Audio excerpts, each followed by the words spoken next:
Hour 2 here on College Football Addiction.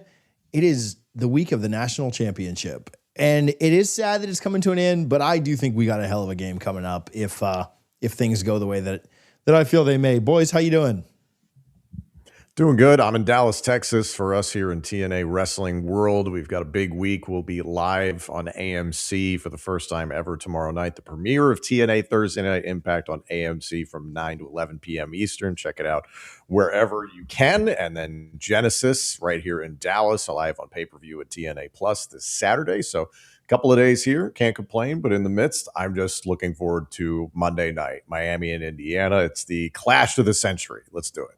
You come to the state of Texas and don't even tell me. I mean, God forbid that I just get in the car and drive 4+ hours to come hang out with you. I know, it's like Delaware.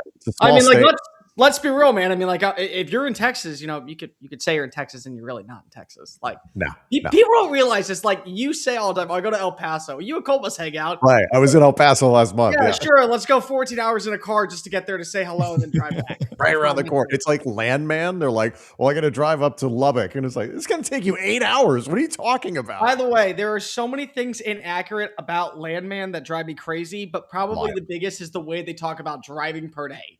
That drives me to a point of no return. I am getting pissed off more and more when you talk about making the trip on over to Fort Worth to then go back to Odessa, and it's just like a normal day trip. Oh yeah, I'll be there in a couple hours. Bullshit. Pass on all of that driving. Like, I'm so over driving. But I'm over flying, so I don't know. Yeah, I get it. Flying for 14 years. Yeah, it all sucks. Let's get into this thing. We talked last. That's the question. Say what? Does this game suck? That's going to be the question.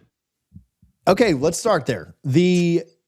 I said this before the Ohio State game. I stand by it. Ohio State was better than Miami at a lot of position groups. Where they weren't better was in the trenches. Yep. I think you could say the same thing here about this game on Monday. However, the game in its entirety comes down to, and there are other factors that could play in. If either quarterback played poorly, if Miami struggled with the penalty stuff, the play calling stuff, like all that stuff. If both teams play a relatively clean game, to me, it comes down to how big of an advantage does Miami have in the trenches. If that advantage is very mitigated because of Indiana's scheme or physicality or aggressiveness, or just maybe Miami has an off night in the trenches, whatever. If that scheme is mitigated and it's a 60-40 advantage as opposed to like the Ohio State game where I thought it was 75-25 or 80-20, then I think that Miami's biggest advantage is now not a strength and Indiana wins comfortably. If Miami wins in the trenches by a significant amount, I think they're in this game, and I think they've got a great chance to win. So to me, that is, I don't want to oversimplify it, but that is my biggest thought, and that's where I'll toss it up to, what do we have here? Well, Big Ten, so Tom gets to go first. To me, that's what I'm watching the most. And as much as people will say, oh, well, if Mendoza plays well or if Beck turns it over, this, that, and the other. No, to me, it's if Miami wins in the trenches and significantly wins in the trenches, they're going to be in this thing in the late stages of it. Speaking on behalf of the greatest conference in college football. We will get to that. We will get to that. And possibly 3 consecutive national championships for the Big Ten on the horizon. We'll have to see what happens. I thought the question posed here in the comment section by Yellow Boy Inc. is perfect. Does Miami have a chance? And the answer is yes. However, I've spoken to so many people about this upcoming game, and the spread, I believe, is 8.5, depending on where you look, in favor of Indiana. The over-under I saw was 47.5. Buddy, this could be as easily a blowout as it could be just a rock fight in the trenches, kind of like we saw in the Big Ten championship game between Indiana and Ohio State. I think that front four of Miami is going to be critical, and that's no shock to anybody. What Miami is going to have to do is slow up the run game substantially, and that has not been accomplished by anybody this year playing up against Indiana. Your best bet is to be able to get pressure with 3 or 4 up front. It'll likely be 4. If you have to bring 5, fine. But you have to make Fernando Mendoza think. You have to make him get off of his first or second read. That's been something that's been highlighted about this passing game, is it terribly exotic or anything? No, a lot of it is built off the play action and the RPO, and Mendoza is a very sharp quarterback, and his pitch count hasn't been terribly high. You can shake him in the pocket a little bit, but he also has very good pocket presence and he can make some things happen with his feet. So I think overall, Miami's going to have to take away the running game. And you've got Hemby and Black who do a tremendous job. That offensive line is very, very solid for Indiana. The pass rush could be negated. I could see that happening. Indiana negating that pass rush simply by just getting the ball out quickly. And I think about when it was Bryce Young in Alabama up against Georgia years ago. You saw how they moved the pocket. They got the ball out in less than 2 seconds. So any of that front four, that pass rush, those monsters in the interior that Georgia had, they really didn't have that many chances in the early going to get to Bryce Young in that game. So that might be a similar tactic. And I encourage people to check out what the over-unders are for the first half, because I could see this being close. But guys, like, we thought the Alabama game would be competitive. We thought the Oregon game was going to be competitive, and they weren't even close. So for everybody looking at this and hoping for a game, I'm with you. I am hoping for a game. I just don't know if I just don't think it's there. I think Indiana's offense up against Miami's defense is going to be the matchup to watch. And then on the flip side, Indiana doesn't make mistakes defensively, and they take advantage of your mistakes. And we've said it for a while. Carson Beck has been on a roll for the last, 7 games during this season. He's had his instances during this past season where he's turnover prone, but he's been on a tear as of late. That running game gives them some hope, I think. But there's also the possibility that Indiana's like, we're going to take away Malachi Toney, we're going to load up the box, and we're going to make Carson Beck beat us over the top, which I think his arm strength has been an issue ever since his surgery. So there's more opportunities for Indiana to run away with this thing than I think there are for Miami to muster a win. I'll put it that way. Here's where I lean. You can talk about both quarterbacks. You can talk about both wide receiver rooms. You can talk about what we have seen from the offensive lines, and you would be right. I mean, Fernando Mendoza has more touchdowns than incompletions in 2 playoff games. You're talking about 2 wide receivers, and Malachi Toney and Elijah Surratt, who have been stepping on up in the biggest moments. And then they each have a counterpart with, I would say, Keelan Marion, or even you could go CJ Daniels versus what you got with Omar Cooper. I mean, like, they are loaded in those spots. None of that matters to me in this matchup. There are 2 names that you need to know, and they will decide this game. It's Bryant Haynes and it's Corey Heatherman. It's the 2 defensive coordinators. Those are the 2 people that you need to know. And Kirk Cignetti has a good relationship with both. Cignetti's former defense coordinator, before he took the job at Minnesota, if I'm not mistaken, was Corey Heatherman. And that has been the X factor for Miami this entire season. Their defense was such a problem, an eyesore, and a major plague on a year that they should have been in the college football playoff with Xavier Restrepo and Cam Ward, that they ended up missing the postseason altogether.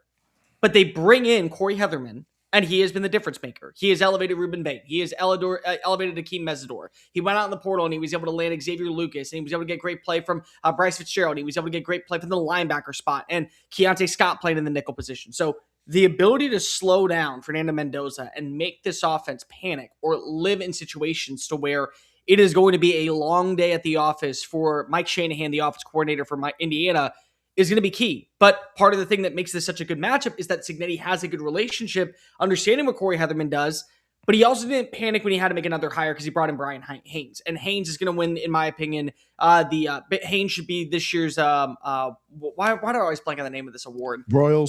Yeah, the Broyles Award. He should absolutely be the Broyles Award winner because that defense has been such a calling card for Indiana all season long. And what do we know about this game? Both these offenses have found their identity and they work at an efficient rate. Miami runs the football better than anybody in the college football playoff. And largely that's due to having a great offensive line that's creating running rooms for Shamar Brown and for Mark Fletcher Jr. But if you're able to take away the rushing attack, now you're putting the pressure on Carson Beck to have to deliver. And it's not that Carson Beck can't deliver. Carson Beck has, I think, more than anybody else in this playoff, rewritten the way that we speak about him in the public eye because of we called him a bust. We called him an overrated quarterback. He was overhyped coming out of Georgia, or a lost cause that just took the money and ran down to Coral Gables. But instead, he's been the sufficient answer to deliver in such critical moments.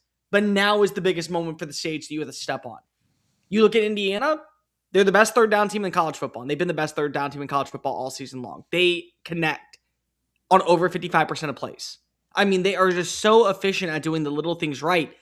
This is where Ruben Baden and Akeem Mesidor come on into the play, and they disrupt Fernando Mendoza, and they throw him off of a rhythm, and they make him go through his progression, and they rush some throws, and they force him to have to move outside the pocket. He's not able to build a relationship with Charlie Becker, and he's not able to connect with Omar Cooper, and he's not getting those deep shots down the field to Elijah Surratt. He's worrying about the dink and dunk, and that's where great open field tackling, the way that Miami plays, is going to be able to force feed. And if they do that, then this is a game that absolutely, I think, bodes in favor of Miami because of the collateral swings. But on the flip side for Indiana, if they shut down the rushing attack, if they make this offense go on the back of the explosive plays to Keelan Marion, like we saw in the matchup against Indiana of Ole Miss, where you have to be able to find a Malachi Toney across the middle of the field, and he has to be able to win with the overall speed and the connectivity of being able to make defenders miss in space. That's the thing that doesn't help out Miami whatsoever, because Indiana, they're fundamentally just such a strong team. They do all the little things at such an elite level that you don't worry about what was the stars next to their name. You don't worry about where they came from. You worry about how they look when they're on the field, and they look like a team that is destined to hoist up a national title. So, in my opinion, TJ is 100% correct about what the trenches are. These have been the two best trenches throughout the college football playoff on both sides of the line of scrimmage. But I look at the two defensive coordinators, and I think the one that makes the fatal error of allowing an explosive play or missing an assignment or calling a coverage that leads to a scoring drive, that might be enough for you to put the nail in the coffin on one of these two teams down in South Beach on Monday night. I think the ties in this game make it so interesting. I've actually done a couple of videos on them, so I won't spend a ton of time, but just Fernando being from down there, playing at the same high school that Mario and Fernando's dad played on, I think the ties with Cignetti, both the offensive coordinator for Indiana in Shanahan and the defensive coordinator for Miami in Heatherman, all being at JMU and having familiarity with each other. This is such a game. It's not like last week where you kind of knew that Trinidad was going to have to put the team on his back, not to take away from Lacey or any of the other weapons, but it's such a game to me where there's so much familiarity with everybody, and everybody knows what everybody wants to do. And it is just line up, and it's your dudes versus my dudes, and we're going to see who wins. And to me, when you have that much familiarity, like the Cristobal's know the Mendozas, like Heatherman and Shanahan and Cignetti all being on the same staff, like they know each other, they know their tendencies. They've watched both these teams have played 30 combined games by now. Like they've watched all the games. There's film everywhere. And really it comes down to me is who blinks first. And Oregon blinked on the first play of the game. And Miami kind of blinked in the third quarter a little bit against Ole Miss and still found a way to win. So credit to them. But which of these two teams blinks first? Because if Miami does get a lead and they're able to run the ball, that bodes really well for them. And if if Indiana gets a lead and Miami's got to put it on Beck's arm, that doesn't bode well. It bodes well for the other side. And so the matchups and the type. They both want to run the ball. They're both comfortable running it in the middle and seeing what they get. Like, that makes this so fascinating to me because it's not going to be gimmicky. It's not going to be tricky. It's going to be our dudes versus your dudes and line up and go. And yeah, I don't know how you could watch as an objective fan. If you're a fan of one of these two teams, yeah, you see the path to victory for your team a little bit more. I don't know how you couldn't watch the first two playoff games and not think, yeah, Indiana has a better path. I mean, shoot, that's why they're a 2-score favorite in Vegas. Of course they have a better path. But the path for Miami exists. It's just they've got a lot to clean up, but between that Ole Miss game and now, and we just haven't seen the crack in Indiana's armor. I mean, I guess you could say that Big Ten game, were they lighting the world on fire offensively? Certainly not. Defensively, did they shut down Ohio State in a way that we haven't seen all year? Yeah, until Miami played them. Yeah, they did, and probably even played them a little better defensively than Miami did. And so, I mean, again, all that said, I don't know how to put a bow on all that I just kind of rambled on. But that's what makes this so interesting to me is you kind of know what you're getting, and it's just time to see who's a little bit better at it. Would you guys like to hear probably one of the most interesting stats I found out while doing research for this game? Please. Time of possession has been such a major factor for both of these teams, playing to their strengths and their ebbs and flows that allow the quarterbacks to get in a rhythm and allow them to be able to win with physicality in the trenches and trust their run game. Can you tell me where Indiana ranks out of all 136 teams in rushing yards? I mean, in time of possession. Well, they had about 3 hours of it against Oregon, didn't they? So, right. Say first. Let's go with first. They are number They are number 6 in the country, averaging 33. Combine me and Tom, and we got it right. Averaging 33.17 seconds per game. Wow. Miami is 5th, one spot ahead of them, averaging 33.42 minutes per game. These are two teams that don't blink. These are two teams that know how to be able to win with their brand of football. So TJ's 100% right when it comes to which blinks first, because that blink is going to take away a possession from you, and it can lead to an opportunity for you to win that time of possession battle. It's so critical that I don't think enough people want to pay attention to it because it's a boring stat. Like, oh yeah, you held the football and you played keep away.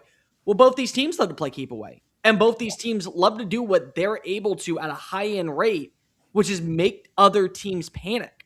And when you have two teams that don't panic and they play a brand of football that is so meticulous that the game plan and the execution is run at such a high rate, it literally leads to one fatal error could be the difference in a game.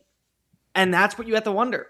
Does Akeem Mesidor create a strip sack on Fernando Mendoza?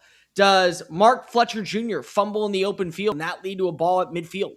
Does Malachi Toney have another big-time blunder like he did against Texas A&M? Does Omar Cooper drop a pass on 4th down and they're at midfield at that point? Little things like that, because of the time of possession and how good they are on 3rd down rate and how good they are at running the football and playing the run defense and being able to win at the line of scrimmage. It's such a detrimental fact that I don't think enough people will look at that and will look back at the game and say, hey, what was the key stat that you want to know? Time of possession. That to me is exactly what I'm going to be paying attention to. Whichever team is able to hold the football longer and make the fewer errors is what's going to end up coming out on top. Let's do some, Tom, you had a point?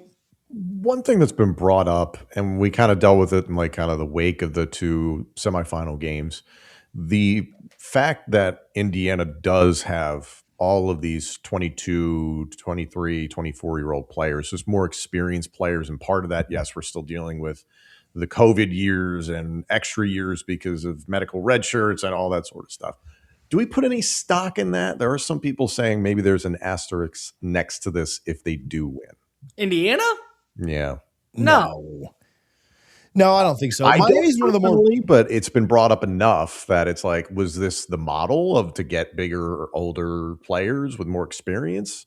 But I think that makes sense. I mean, BYU does that to an extent, and it helps them, not necessarily in the same way, but like that's helped them for years. I think for a while, that's all that college football was, though. Remember, like you would train up guys and I've talked about this before. Danny Cannell sent out a tweet one time like, dude, when I was a senior, who redshirted? Randy Moss and Peter Warwick. Like, if I'd have played football in today's day and age, like, I'd have been throwing to those guys. So, but I think this was a thing for so long. So, I don't think Malachi Toney would be a redshirt this year. If we're talking, and he reclassified. I mean, like, the reason why it's so impressive to see what he's doing is he's supposed to be a senior in high school. And he's the probably biggest X factor for either team in this game. And is the spark. 100%. And Beck's on what? Redshirt. And when your quarterback on the other side is super old, and all of their these guys that are on my a lot of these guys were from Mario's first instance. Like Miami's pretty veteran too. Yeah. Beck is 40 years old. Yeah, I understand. I mean, that offensive line, he built that offensive line up from his first and second recruiting classes. Bain and Mesidor have been there forever.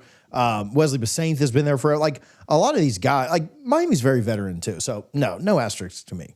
If we find out that Cignetti is in his spare time hacking the cloud, that's a different story. Right. But, yeah. The age thing doesn't. I don't think. Did he hire Connor Stallion's twin brother? We can have a conversation. Yeah. I think that we also just need to remind ourselves that regardless of who wins in this national championship, whoever comes out on top, Notre Dame would have given them one hell of a fight. Notre Dame just did. But you know what I can take away from this, and this is the one thing that I will say that probably is going to be one of the biggest storylines that we need to not spend a lot of time on, but definitely we'll look back on. If Miami wins, it will show you that the college football playoff expansion was a good thing. Because in years past, Miami would not have gotten. Not for my mental health. And God forbid that we ever had this happen because of they didn't belong in because they weren't inside the top 4. That's, to me, what is such a big deal. But the other thing is that for Indiana, there's ways to win outside just the stars. It's about playing with pristine execution. And honestly, that might mean a little bit more when it comes to being able to hold your own. Is you don't need to worry about what your star ranking was or what your transfer portal rankings are. it's going to show you the value of a head coach. And I think that we're getting closer and closer and closer to a point of where, while it's great to have a good quarterback, it's great to have a good defense, it's great to have a great defense, it's great to have a future Heisman Trophy winner at wide receiver or running back. Your coach is the most important position on the field. And both of these guys have top 5 coaches in the game right now. And they've done their parts in different ways to be able to build their teams to this level. Let's do some sleeper picks before we predict this. Nate, I want to know who wins this since they're all going to be in the same game. So if you can track down just like more or less on, Tom, TJ, and Cole's picks here, that'd be great. I'll write it down. I'll write it down for this. So we're good. CJ Daniels, more or less 36.5 receiving yards, Miami wide receiver. I'll say more. I think you're going to see Malachi Toney be a focal point for the Indiana secondary. And I'm not saying he's getting doubled, but if I'm Indiana, I try and take him away. Like, the first priority is slow up the run and then take away Malachi Toney. So I can see Daniels and Marion to the points that Cole was making before. Those guys getting a little bit. So give me more. I would go less. I think that this will be a game where Keelan Marion. You know what? I actually think Elijah Lofton's going to be the breakout player in this game for some reason. There is one. The tight end. We're going to see him get involved. I'm going to go more. Same reasons as Tom on that one. Mark Fletcher, an anytime touchdown. I will say yes. Definitely the anytime touchdown for Mark Fletcher. That makes sense. If TJ is still frozen by the time that we get back, then there we go. Well, you're going to have to stall for about 5 seconds. There we go. Welcome back in, TJ. I had more. I saw both of you go off, and then I was like, oh, that had to be on me. But more on Fletcher for me. I have – so you said more on the anytime touchdown? Yes. 3 for 3 more. Yeah. Keelan Marion, 3.5 receptions. Cole, you go first this time. I will say more. So far in every single game, he has at least been targeted 4 times. So I will say more. I will also say more. Yeah. I'll go less on the Marion receptions because I'm going Daniel. Like, I'm riding with one of them and doubling. I'm either going to be right twice or wrong twice. Malachi Toney, 60.5 receiving yards. Tom can start us out. It's tough because he is that type of guy that could get that in one play. Yeah, the tunnel screen that goes for 40 yards. Right, exactly. Yeah. I'm going to say less for this game because, again, I do think he'll be a focal point for Indiana. Did you guys know that earlier this week, the cornerback for Indiana, who's going to be eventually a first-round pick, potentially D'Angelo Pons, decided to have a pond named after him? D'Angelo's Pond. Yeah, that's going to be the guy that's covering Malachi Toney. I will say less. I've been rewatching just as I work, like I just have on my other monitor, like all the Parks and Recreation seasons. That felt like such a Parks and Rec move if I've ever seen it in my entire Indiana, which is you know what? You want to know what that pond is? That's where Jerry wants that pond. He's a big IU donor that we don't know about. He named a pond after him in Muncie. I'll go. It's just tough. I do agree with Tom. I think he's going to be such a focal point. The problem is he can take a screen tunnel pass for 35 yards like he did against Ole Miss. They like him on the jet stuff too, like the pitches. Those count for receiving yards. I'll go more, but man, that's a tough one. Roman Hemby, 57.5 rushing yards for Indiana. Cole? I go less. I think that this is going to be a game where you are going to have to see Fernando Mendoza win through the air. And if it is going to be one of them, I think Keelan Black is going to be the one that actually runs a little bit more. So I'll go less. See, they're pretty balanced the way that they use Black and Hemby. Like they're virtually interchangeable. I'm going to say more, but I don't think it's going to be by a lot. Again, if Miami sells out to stop the run, then yeah, you could see both these guys limited to like 50 yards rushing total, something like that. But I don't even know if that's going to happen. So did I say more? I think I'll say more. Yeah. I'll go less here, but I'm going more. I'll talk myself out of it. I'll go more. I think he gets over. I think they run pretty well against Miami. It's been a tough thing to do, but I have him going over. Shamar Brown, 25.5 rushing yards in his attempts to spell Mark Fletcher. I'll start this one. I'll go less on this. I think he's going to run a few times and run effectively, but I think this is the Mark Fletcher game. And what makes this tough is I think Brown has a little bit more little bit more burst to be able to break away. So if he does break one or two, like he could go for 25 in one rush, like, you saw Lacey go off. But I'll go less here. Low confidence. I think this one's set well. I'll go more, but I don't think by a lot. 25 just feels like a really small number. I feel like that's small, but it's just how many carries he gets to me. Yeah, it's a fair if he point. Gets 7, he's getting it. If he gets 3, like probably not. Like how much do they feature him? So Shamar Brown in the last 2 games, because he didn't play in the Texas A&M matchup, 5 carries for 26 yards against Ohio State, 14 carries for 54 yards. You split the difference, you're probably getting at least 25. I'm going to go more. Very slightly more. We're talking about 30. Here's a fun one. Carson Beck, 200.5 passing yards. Tom? I think it's going to have to be more. It would have to be more. Not that he's going to go off, but I think Miami's going to be attempting to play comeback, and they're going to ask him to throw it a lot in this game.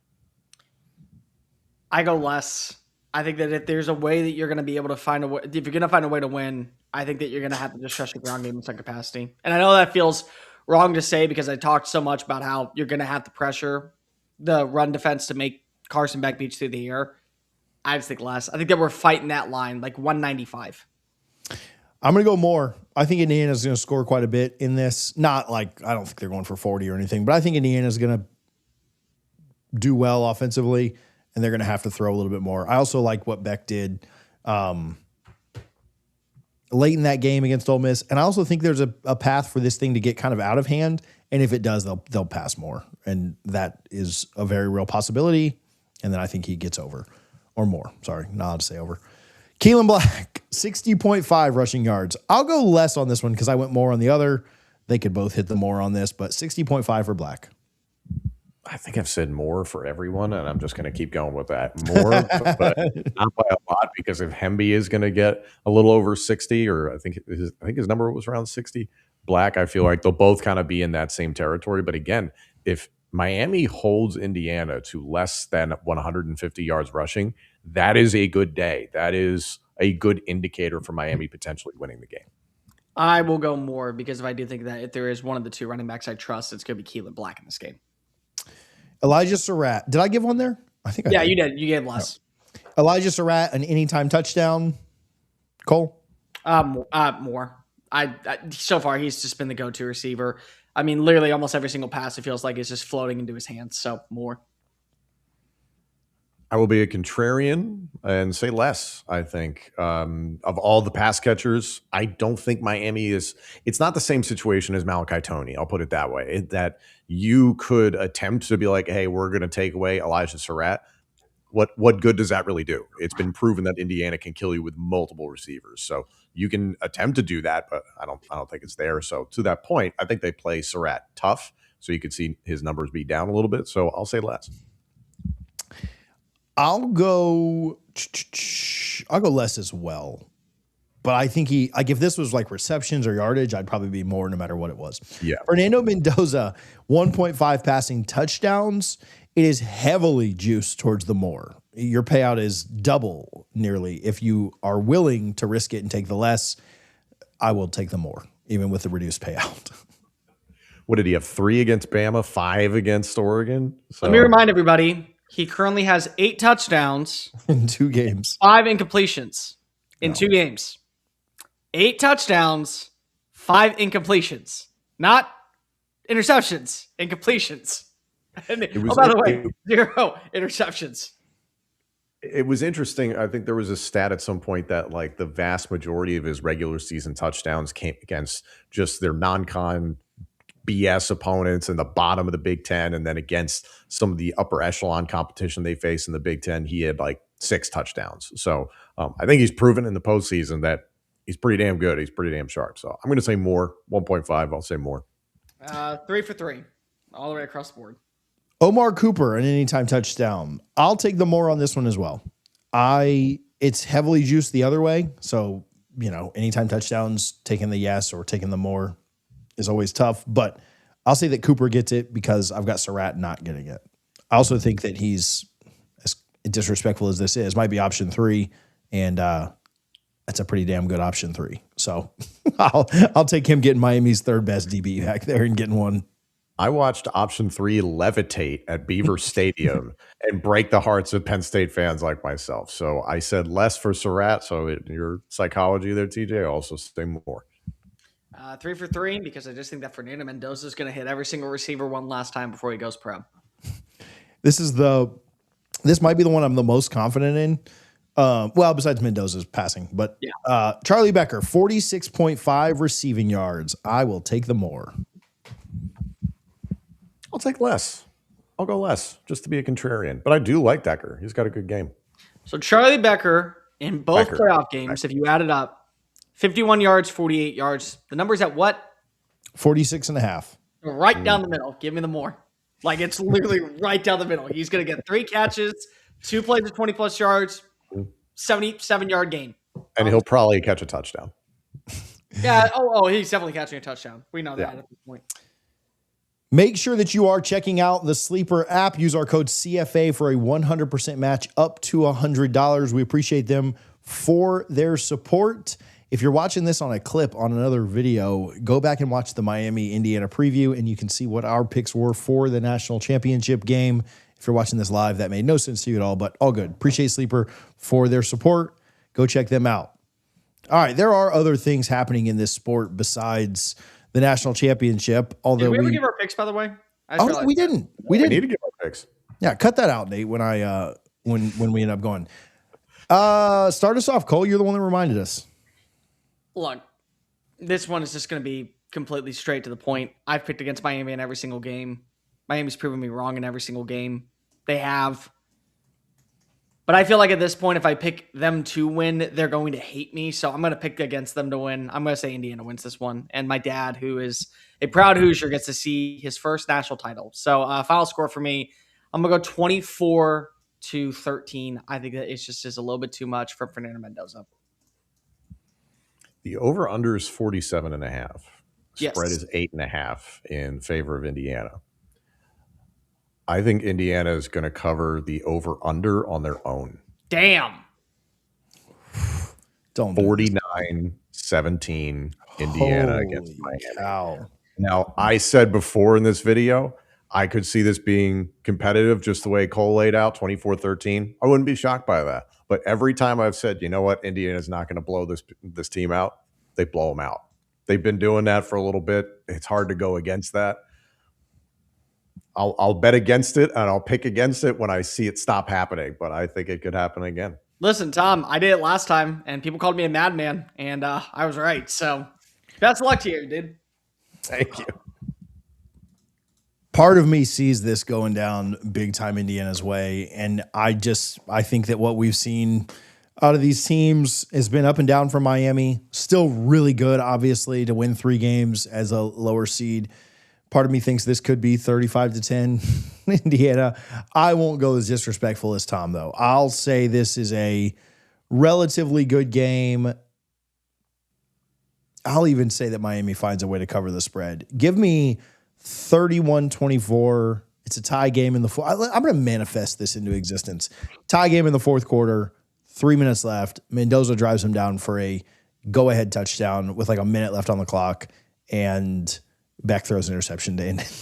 Just to slide that in. I almost just need to manifest that again, wearing so much garnet and gold every day of my life. But I do think it's a good game. I think Miami's defense is kind of built to withstand, and they've done a great job in this playoff, so we'll see if they can do it one more time. So there's our picks. All right, now on to an actual second segment. LSU, maybe since we've been recording this, has already taken another quarterback in the portal since they've taken 18 so far. Cole, they got the big win with Levitt, but it wasn't just Levitt. They've taken in more too. Let's start with LSU in the portal. No, they've done a really good job of being able to change their quarterback room almost instantaneously overnight. I actually loved the pickup of the Elon kid. I think that's a really smart play to get somebody with years of eligibility left that maybe is flying under the radar that can absolutely put themselves in a position to where they maybe turn into the next Trinidad Chambliss that kind of flies under the radar, but then you get Sam Levitt. And I think that Sam Levitt's the big play here. There are certain things that I just trust in life. Biscuits and gravy, gas station fried chicken out in the southeastern region of the United States. Lane Kiffin with an offense. I mean, you can tell me that you give him a D2 running back and he's going to at least make him serviceable. The players that go into a system, regardless of where they come from, if they're in the portal, they pan out better for it. And I think that Leavitt, when he was playing at his peak in 2024 before the injury, he was going into last season as the top 10 quarterback in college football. And a lot of people are going to say, well, he had the benefit of going and trusting a running back in Cam Scatterbo. And you're right, he did. But he also didn't have Jordan Tyson for a majority of the season in the second half. And he was able to put together magic in the Big 12 championship. And he was able to go ahead and have a really good momentous drive multiple times in the Chick-fil-A Peach Bowl against Texas. And he was a fourth down conversion away from playing for a college football playoff semifinal against Ohio State. So the intangibles are there. I think that he is going to end up having a really successful stint underneath Lane Kiffin. They've done a good job of adding in some pieces in the portal at wide receiver. But the part that I really like is that they went out, they made sure to elevate the running back room with players that they think can easily fit the bill. And that's getting Caden Durham back into the building, and that's keeping Harlan Berry. Caden Durham is as thorough LSU as LSU gets, and Harlan Berry has all the potential to end up being a 3-down workhorse. That's going to be able to make up for the loss of not getting Keywan Lacey. And Kevin Smith, I think, is a great running backs coach that's going to be able to elevate that spot. You throw in, then you also add Hussein Longstreet, who is a dual threat playmaker from USC. And the first thought I had is, well, you know what? The last time that Lane Kiffin got a quarterback from USC that was coming off his freshman season, it ended up panning out in Oxford pretty well. His name was Jackson Dart, did a couple of good things for the team. So you look at that, you say to yourself, the quarterback room goes from Garrett Nussmeier, who was put on a pedestal that maybe myself and other SEC pundits did not need to give him at that time, and go off of a Joe Sloan offense to a Lane Kiffin offense with a quarterback that comes from the Big 12 that many people believed was the best name in the market. And you add in two really qualified backups who are going to push Leavitt to deliver. And then you go and you add in guys like Winston Watkins, who was a great find from LSU. You keep Berry, you keep Durham. The offensive line still needs a lot of work. They got to go out and add in some pieces. They're trying to go ahead and land Jordan Seaton, the 5-star offensive tackle from Colorado. If he lands that, you've done such a good job of putting together an offensive personnel to where expectations are going to be through the roof. And let's just call it as is, guys. Kirk Cignetti has probably changed the way that we go about looking at programs like LSU and Alabama from the get-go with the new head coach. There's no off period, because if we're watching as those programs are able to find instantaneous success because of coaching. And so you got to be able to have the right supporting cast around you. I love the fact that Lane went out and he also made sure that he brought in a veteran quarterback, a rising star quarterback, and an unknown quarterback. Because what he's doing is he's going about the same pathway that we saw in 2023, pushing Jackson Dart to have to deliver. Because they went and they added in Spencer Sanders. And they didn't have to go out and add in Spencer Sanders.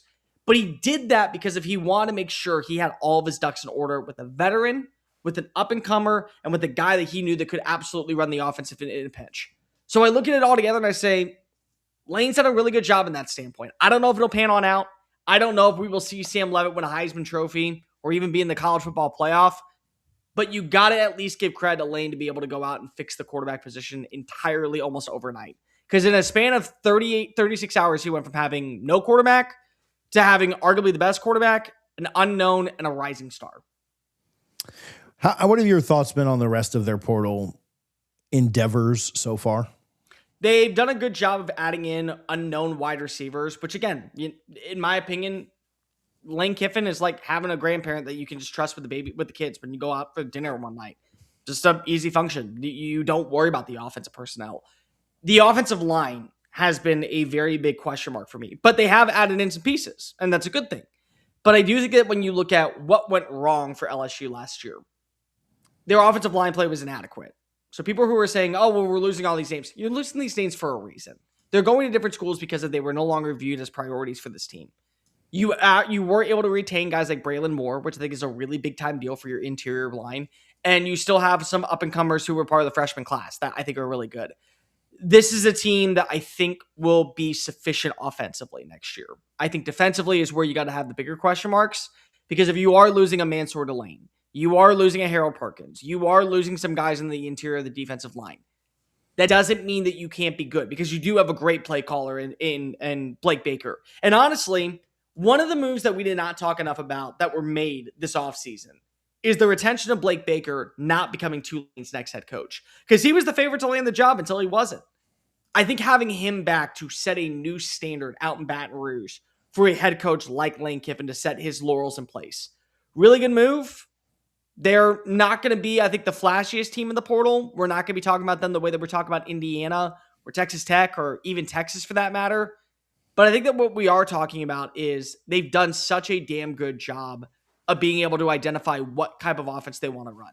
And Lane brought in the pieces to run it. Before we go on to our next one, we did have a super chat from Eric, and I totally blew it and didn't play this. So this is what we did last week. So we'll just keep going since it's the Natty. I'm really not thinking about the next game. I'm thinking about cracking open a beer. Appreciate Sig and his beer cracking. How was Nashville? How was the new stadium looking? Eric, we always appreciate the love in all the comments, but certainly appreciate the super chat. We had a blast in Nashville. I did drive by the stadium on Tuesday. I mean, it looks like it just looks like a stadium that's halfway built. So, but Vandy was great. We got together on Monday, had a great time, and the game was, if we can get a quarter of as good of a game as we got in the FCS National Championship on Monday night, I think we'll be in a good mood. But I'll pass it around so everybody can answer how Nashville was. The game was incredible. It was literally maybe the best football game I've ever watched in person or on television. It was absolutely sensational. Vanderbilt Stadium is where the game was held, so they have undergone some renovations themselves. Beautiful in the bowl, what they have done to revamp kind of the one end zone, and then also their suites area looks really, really nice. So the Montana State fans were very kind to us. That was an awesome experience for us. I think the question was about the Titans Stadium. I live in Nashville, so I took an Uber by the stadium today. Just hurry up and wait. 2027, I think, is what the goal is. It's going to be a monstrosity. I think there's 15,000 less seats, what my Uber driver told me. But guess what? A lot more luxury boxes where you get to pay up for that. So I think it'll be really good. I think they're building a lot more in terms of just making it more accessible. I went to the Music City Bowl at the Titans Stadium, their existing stadium, Nissan Stadium, and that is also very accessible. You just go over the bridge to Broadway, back and forth. So I think they have a good setup there. But, man, it was great to get to meet you guys in person for the very first time. Cole is a very average height person. He's not a short person, so that was really a good experience. But we had a great time at Neighbors in Germantown and Nashville. Great bar if you're in the area. And we'll definitely be back, I think, for the FCS championship game in Nashville next year. At least that's my plan. I very much enjoyed meeting both two tall gentlemen, as I am average height. It was fantastic. I will say what I really do like about the new stadium is that it's going to be able to be held for an area that you can have a multitude of events. And I'll be completely real. I think in the next 5 years, there will be an SEC championship game played in Nashville. I think that there will be eventually a move from Atlanta to Nashville. And it's because of what the stadium is going to provide.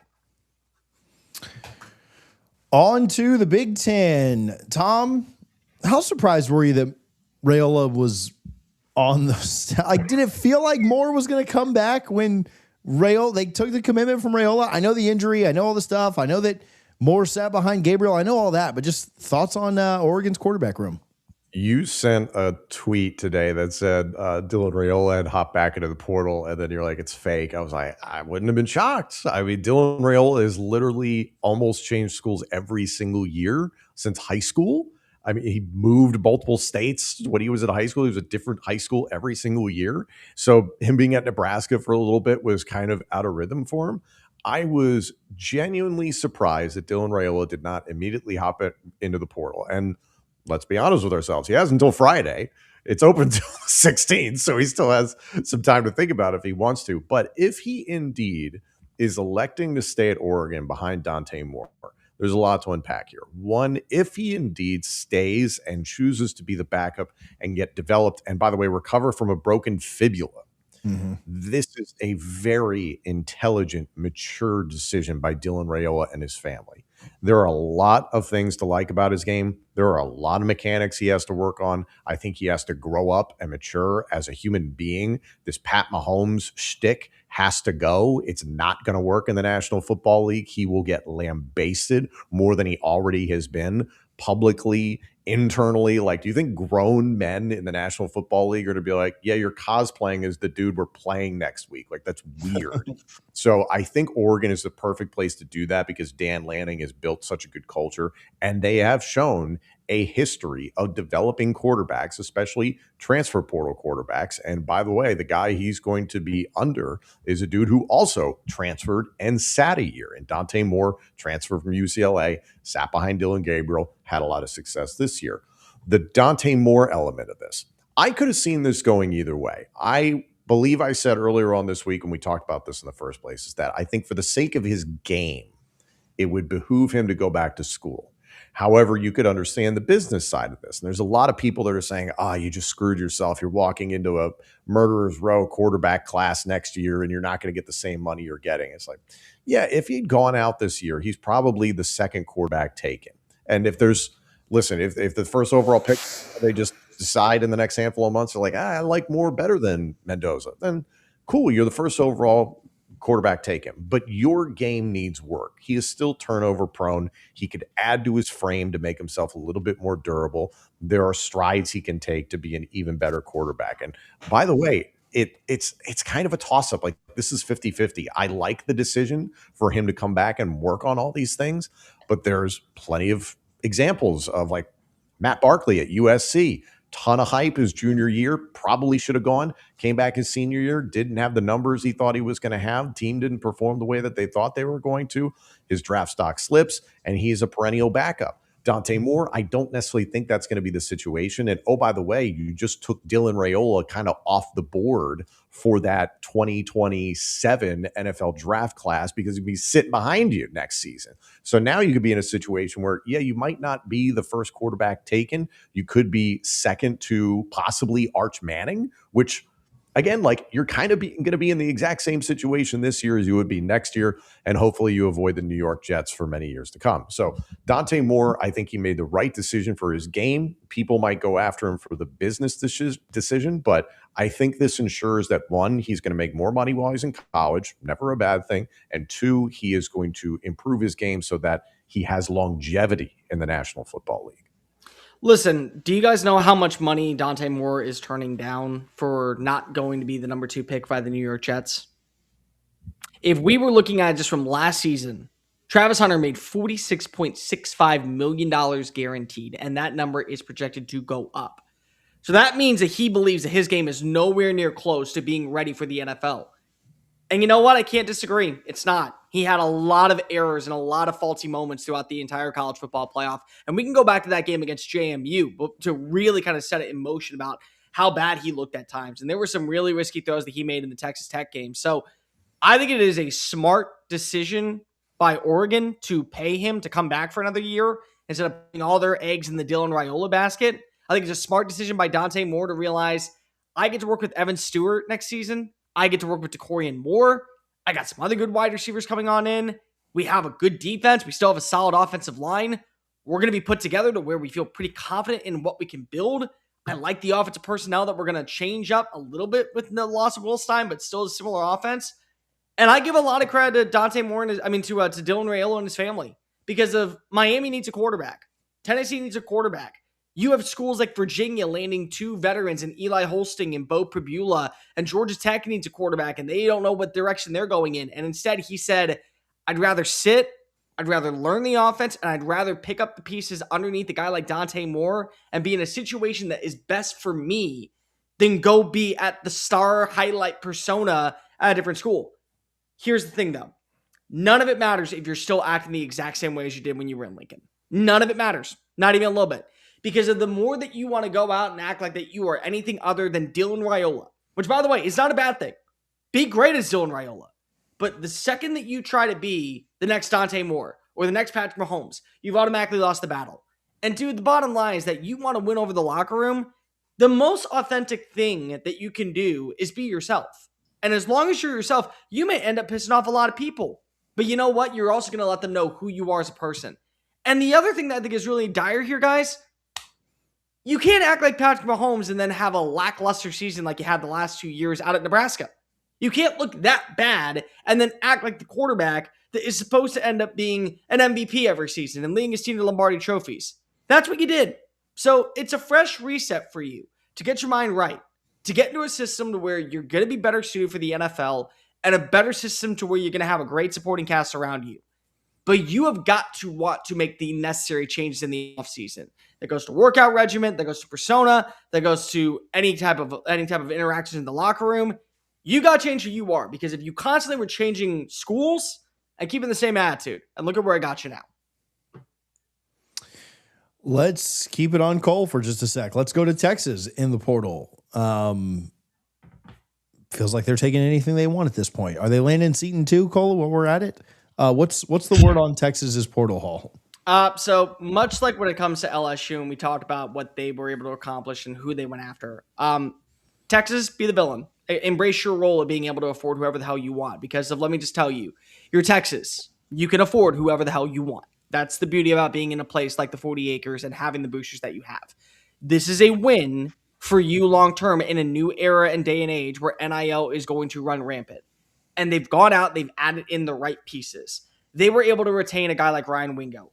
Massive, massive, massive win automatically for a wide receiver number 2. And that was after landing a guy like Cam Coleman, who should be a 1,000-yard playmaker based off of his intangibles year in and year out. And he had only gotten to 700 receiving yards during his time in Auburn each season because of inadequate quarterback play. Now you're going to get a really good quarterback and a guy like Arch Manning that is only going to take that next jump forward because if we saw what he was able to accomplish last year. Then you go out and you fix your running back room. You lose Trey Wisner, you lose CJ Baxter. Okay, enjoy him, TJ, down in Tallahassee. They're going to enjoy Raleek Brown, who was a phenomenal playmaker for Arizona State. And then they get Hollywood Smothers, who you saw me as an Alabama grad losing his mind in Nashville because if he was such a good fit for what they want to run in Ryan Grubb's offense. Now he's going to be a human highlight reel in Steve Sarkisian's offense. And if that wasn't enough, they also made sure they kept a guy like Emmett Mosley, and they went out and they brought in several defensive players that they thought were going to be upgrades, and they retained guys like Kobe Black, and they made sure they were able to pay for a guy like Jelani McDonald in the back end. And they still have Colin Simmons. All the pieces are there to be the what-if offense of 2026. And the what-if offense is basically a scenario where you say, well, what if Cam Coleman had had a quarterback for 2 years at Auburn? Now you get to see him out in Austin, what he actually is capable of.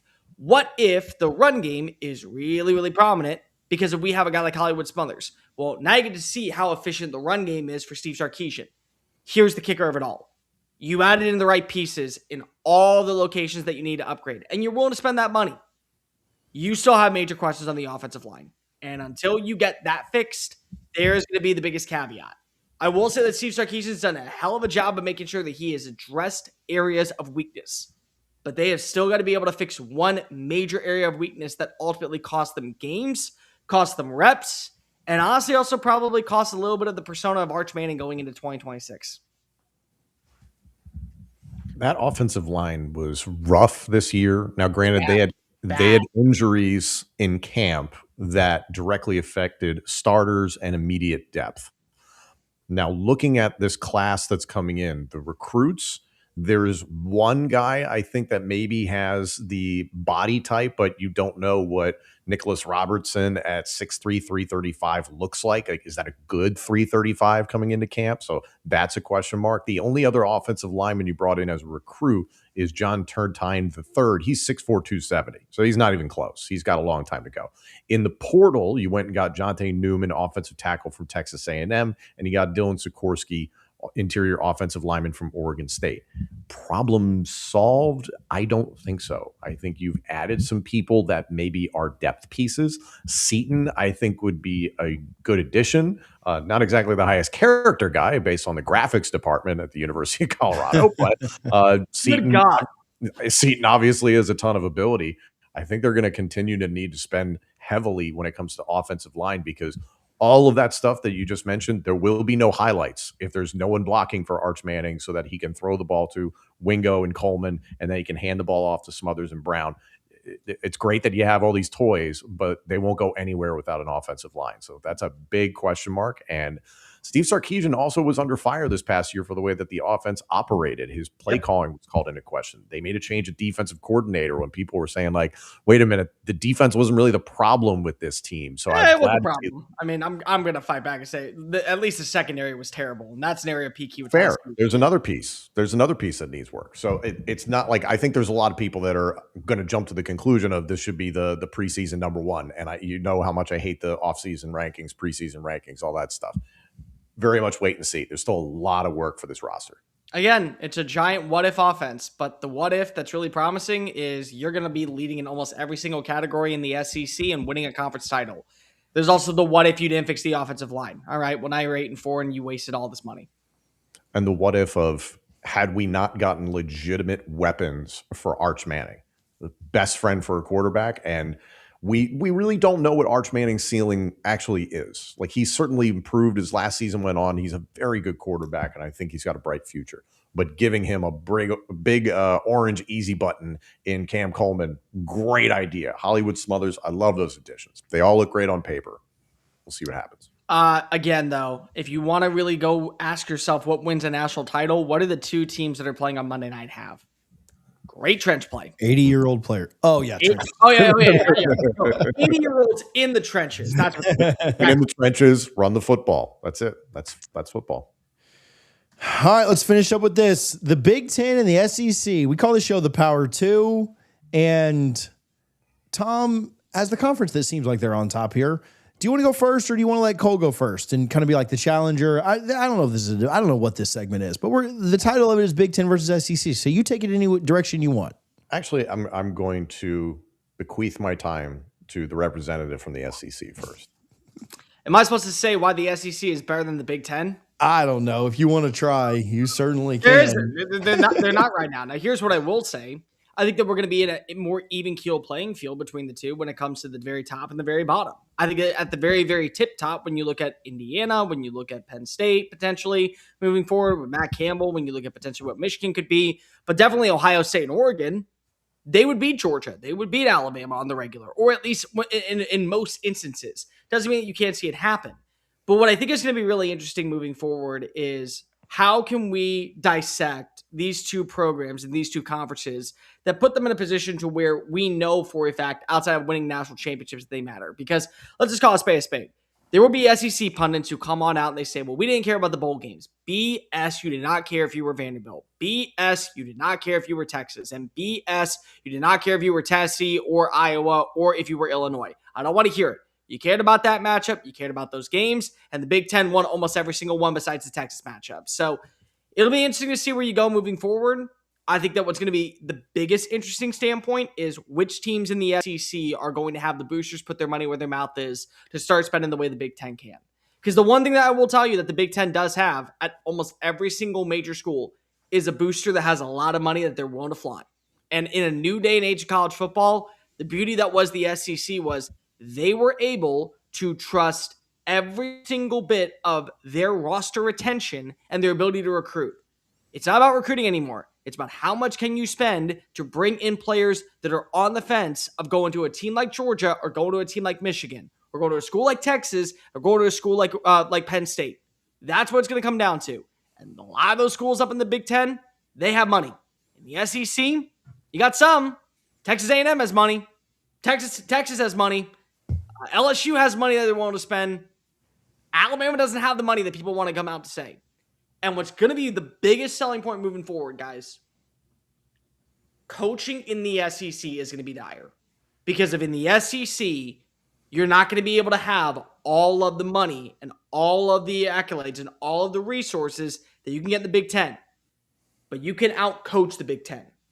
And you're going to kind of have to, because there'll be a lot of players that get paid ample money to go to Ann Arbor, go to State College, go to Bloomington, go to Columbus, and they're going to have a hell of a time.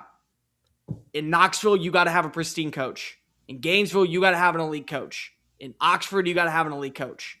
And we're going to see pretty quickly which teams are going to end up having these coaches that we talk about in such a prominent light in 2028 and beyond.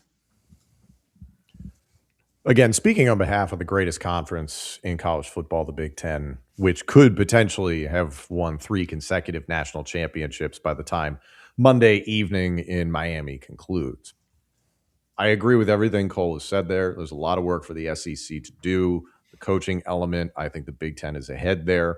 I think the recruiting dollars, the transfer portal dollars, all that sort of stuff, the Big Ten has caught up. To say whether or not they've exceeded the SEC in that capacity, it's hard to tell. I'm not looking at bottom lines left and right here.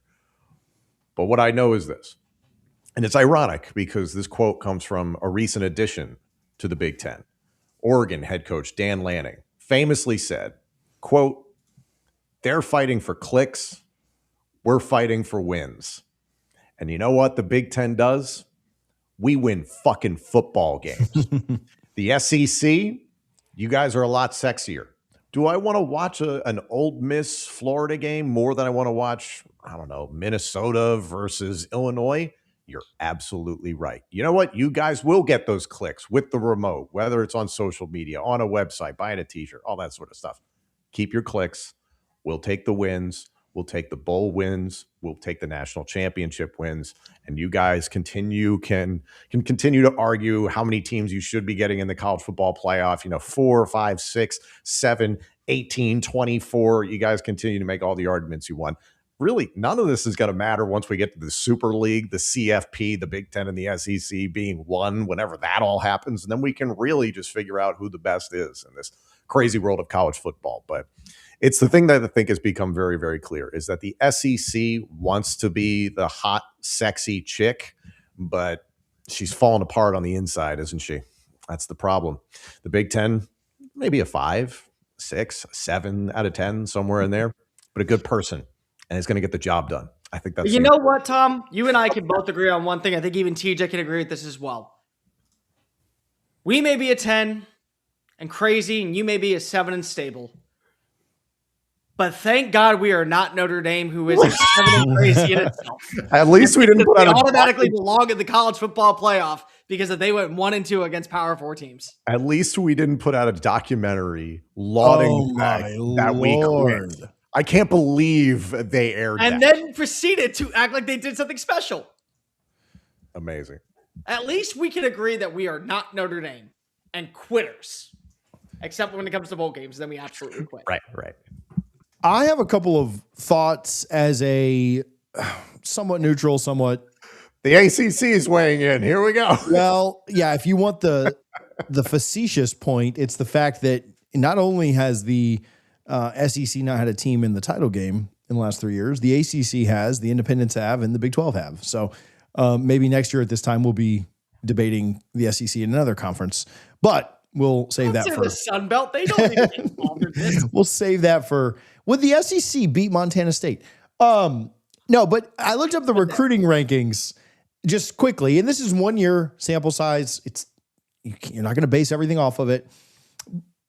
The SEC has 6 teams in the top 15. The Big Ten has 5. In the top 13, it's 5 and 5, right? And so Florida State is 14th. So to me, that's a floor because if you're behind them, then you suck. Yeah. So 5 and 5 in the top 13. The teams that weren't mentioned, USC's in there too. And Washington's in that top 13. And so, yeah, I do think it's interesting once you start to look at that. What I'd really like us to be able to get to is a point, and I know I don't know if I'm just a prisoner to this or if there is some still truth to it or what, but I still do somewhat believe in some of that meat grinder that is the SEC schedule, especially for teams like Florida and Oklahoma last year, especially for teams like Tennessee coming up this year. I do agree and believe with some of that. Now, we do sometimes get to the end of the year and we see Bama's, 4 ranked opponents in a row, and we say, well, one of those was Tennessee, who didn't beat a team above 500. And one of those was Vandy, who was slumping a little bit at that time, played Alabama and Texas and wasn't super competitive. One of those was Missouri, and they had their issues. Drink has never beaten a team. So I do think that sometimes we overinflate those teams that don't end up finishing ranked by the end of the year. I would like us to get to a point where we could acknowledge that the SEC is still a really good conference. And if you want to put them second right now, that's probably where most people would rank them, even the SEC homers. I would like us to get to a point where we just look at teams and not necessarily the conference they're in, that we just judge team. Because by all objective measure, the ACC was a complete dumpster fire, and they're 60 minutes away from lifting up to the trophy.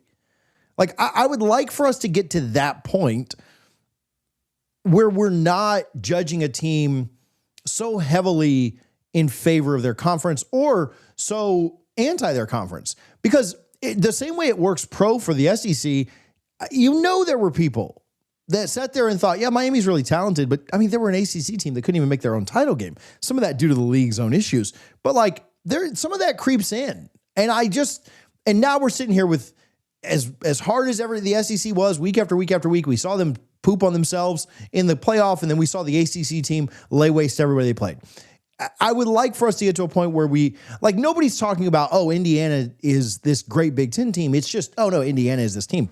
And so, because I do think it's leveled out some, and the SEC's greatness from 15 years ago or even 10 years ago is not what it was, and the Big Ten has risen, and there are programs like Notre Dame, as much as we joke about them, like Texas Tech, like Miami, who feel like they're going to be pretty consistent competitors in this thing. I'd like if we just kind of looked at the teams and said, oh, well, this team's really good, and this team's really good, and oh, they happen to be in this conference. So I don't know if we'll ever truly remove that bias, because you guys talk about like the sexy 10 and the really solid 7.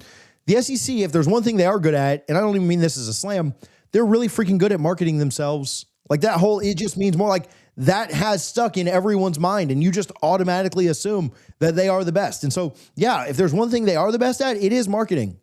I don't know that Tony Petitti cares about that. I think he cares about blocking a 16-team playoff and winning championships. And so if that's, his take, then that's fine. That's great. But that would be my New Year's resolution, is that we don't give so much credence to any one conference, or we don't hate on another conference.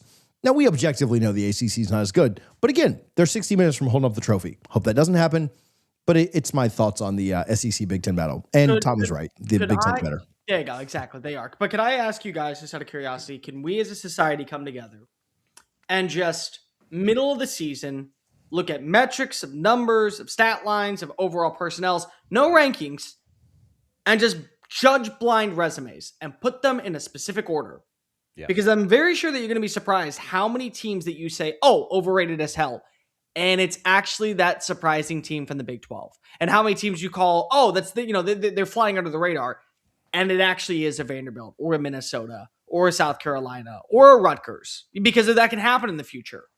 I would love to get to a level of where we get rid of the conference overall bibliography and propaganda and just go ahead and look at teams for what they have accomplished against other teams and their metrics, and then come together and rank them properly. Because I can promise you that there are people who will say we are selling short on BYU because of its BYU, not because of the fact that they had an underwhelming defensive unit in certain spots, or the fact that they faced off against teams that ranked in the bottom 25 in every single metric. I guarantee you that if we went that way, we would all come to an agreement, yeah, that team is not meant to be in the playoff. But instead, here we go and have arguments about, oh, well, we're giving too much love to the SEC because of so-and-so faced off against so-and-so. I think what's tough, and we've talked about this with preseason rankings, but because and I don't mean this really isn't meant to be a preseason ranking, kind of rant. That's not what the segment was for, but It's becoming that. I think what's tough is, what was it this year? Like 12 or so of the top 25 teams that started the season ranked, finished the season unranked. And so nearly half the field wasn't ranked by the time the final game was replayed. And that's fine. Like that, yeah, you're not going to be perfect on that. And I don't even really have a problem with that. I think, maybe to the SEC's credit, when you have more teams in there, if half the field's getting eliminated, it's like the SEC was always going to have the most losses in the CFP. Well, they have the most teams in. Like, that's how it works. If half the field of the preseason rankings is getting eliminated and half the field is SEC teams, the numbers are just going to work themselves out that they're going to have the most teams that were maybe overranked at the beginning of the year. That's what makes preseason ranking so tough. Is it's almost like darned if you do, darned if you don't. And so, again, we all have the idea. I mean, they're never going to do this. We all have the idea that you don't do it till week 6 or you don't do it. I mean, the AP is never going to not rank people. They're going to make the calls and they're going to put in a ranking. And we're going to talk about it. Let's be fair. I get it. And those videos don't even really do that well. So it's not because, we need clicks on this channel. Those videos suck because everybody hates them anyway. We just end up running out of things to talk about by the time July gets here. So I'm spot on with that, Cole. Like I think that a lot of it is we have preconceived notions based on the way that things look early. And I've said this in other videos, we do give a lot of precedent to talent and maybe not enough to coaching. Like I think we'd all agree, even again, looking at the top 20, where I think the SEC has 8 teams in the top 20 of recruiting rankings, and they will be at least 8 of the top 10 teams drafted, like players drafted in this draft upcoming in April. Yeah, talent-wise, they're there. Maybe we don't give enough credence to like, well, they also turned over like 8 coaches in the league this year. So, coaching matters too. I don't know how you bake that in or you factor that in when you're doing an AP poll 3 weeks before the season starts. Those people don't watch the games anyway, so they're certainly not even going to. I mean, how many AP poll voters even know that John Summerall is at UF right now? Probably half. But and so those are some of the like existential issues that exist with rankings and our perception of conferences and teams and things like that. Is it's a completely hypothetical, theoretical thing that is getting worse and worse and worse, and it's getting worse and worse and worse with the transfer portal being part of it. Not to go on a portal rant, but it's almost impossible. Like I can understand the AP poll 5 years ago when the portal wasn't a thing. Now doing it, oh my gosh, good luck.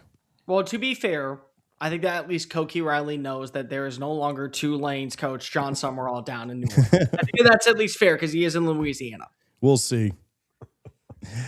My biggest takeaway from 2025, 2026, a wild, chaotic year. I worry for kids playing this sport because I think I saw it was over 10,000 football players went into the portal, and there aren't even that many scholarships available in FBS. Like, there's a lot of bad advice. There's a lot of vultures like 6, out there. 6,000 plus still in there. Yeah, it's insanity. This year, in season rank often mean nothing, but the college football. Are we losing Tom, or is that on no. Oh boy, no! I think he was geared up for a good one too. He'll come back in. Just give him a second. We don't have to worry about it. Let me ask you out of curiosity before we get into the whole live stream, because I'm just trying to actually stall for time. Here we go. Never mind. I don't even have to stall for time. Welcome back. Go ahead, Tom. Start your whole point over. We'll edit the clip. I died, didn't I? You died. A little bit, yeah. Like almost. Go college football. Hey, eat shit, Grizzlies. Go Cats, go. Enjoy the game Monday night. Cole, what was your last thing going to be? What were you going to ask? Just if there was one thing that you, as we wait to figure out the overall standings of the current status of the college football playoff, gut notion right now, what do we see for 2026? I don't think Tony wants the 16, but I think everyone else caves and gives him the 16 and then goes to 24 later. So I'll say the next play, like the 2026, 2027 playoff, I'll say is 16 teams. Just that's my gut. I don't have any info or anything, but that's where I'd lean. 16 teams. I agree with that. Yeah. 1 week earlier, 2 campus games. Yes. That is what I believe will happen. I would love that. I think if you're going to keep giving out freebies in this thing, if you get rid of the freebies, I'm fine keeping it at 12. If you're going to, Miami has shown us, and as much as we give Notre Dame crap, I think they'd have been pretty good in the playoff too. I would have liked to see, Texas, Vandy. I would have liked to see Pavia, BYU. Do I think any of these teams win it all? No, because I think Indiana was always that team. But yeah, if you're going to keep giving out JMU and Tulane and the ACC champion, which probably won't be Miami despite winning a national championship this year, you need to get teams in that can actually win. The talent has been spread enough to where 16, I think, makes sense. As somebody who was very good with 2. So, yeah. Check out the rest of our content here on College Football Addiction. Make sure you are subscribed so you don't miss an episode of The Power 2. We'll be back. I think we're doing something on Tuesday. So this is our last show before the Natty. We'll be back on Tuesday. So if you want to check that out, make sure you are subscribed so you don't miss it. We appreciate you guys for hanging out this college football season, and we will see you once Curt Cignetti or Mario Cristobal has held that trophy up. Take care. Just like we all predicted.